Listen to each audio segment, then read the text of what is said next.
Fiona, you're a member of the House of the Golden Lotus cabaret show. Can you tell us a little bit about your role there and what you do? The show takes the format of an old-fashioned nightclub, almost sort of a 1920s, 30s nightclub.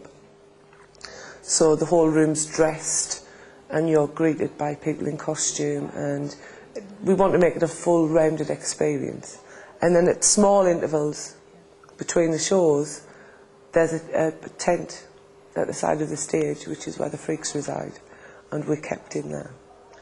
So people are allowed in twos and threes, and they look around the tent and we're sitting there to greet them. And can you tell us how you came to be the bearded lady in the tent? My friends, who are very talented street performers, and they had created an evening cabaret. You were invited to dress up to be part of this. And we had such a fantastic night that I said, if you ever need just anybody to do anything, I'd love to have a go.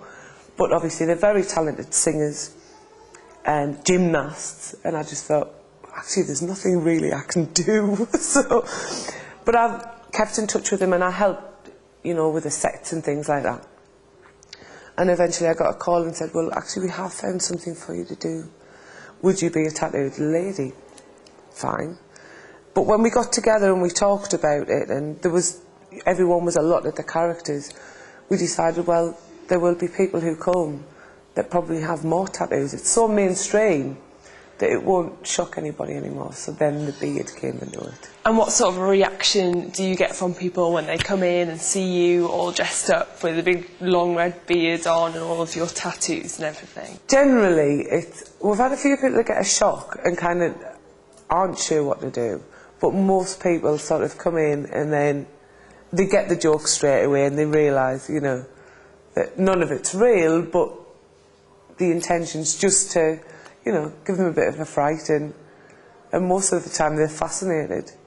But it's quite worrying because they always ask if the tattoos are real and they never ask if the beard's real, so that's a bit strange.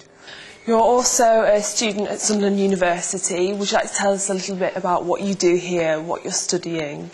I'm studying Fine Art BA, and I'm trying to push my oil paintings and acrylic paintings. That's what I would love to do. But I do find that I'm more successful at doing the kind of performance things. I'm in between whether to play to my strengths or to do what I really love, which is the painting. Tell us a little bit about your tattoos. When did you start getting them? What have you got? Where are they? Tell us a little bit more about them. I can't really count them now because they're all starting to merge into one, so I have quite a few. I have both arms fully tattooed, my neck, my legs, my feet, my stomach. So, I mean, there's plenty of space left, and it'll be filled up. And it just started with, I think it was a rebellious streak, and I'm going to, you know, ruffle some feathers, and then it just became so much more, and just so much more interesting to us, and the people I met through doing that, you know. And when I first started, you went to a tattooist, now you go to a tattoo artist. It's been recognised, but for me it's just the overall, I like to look coloured in.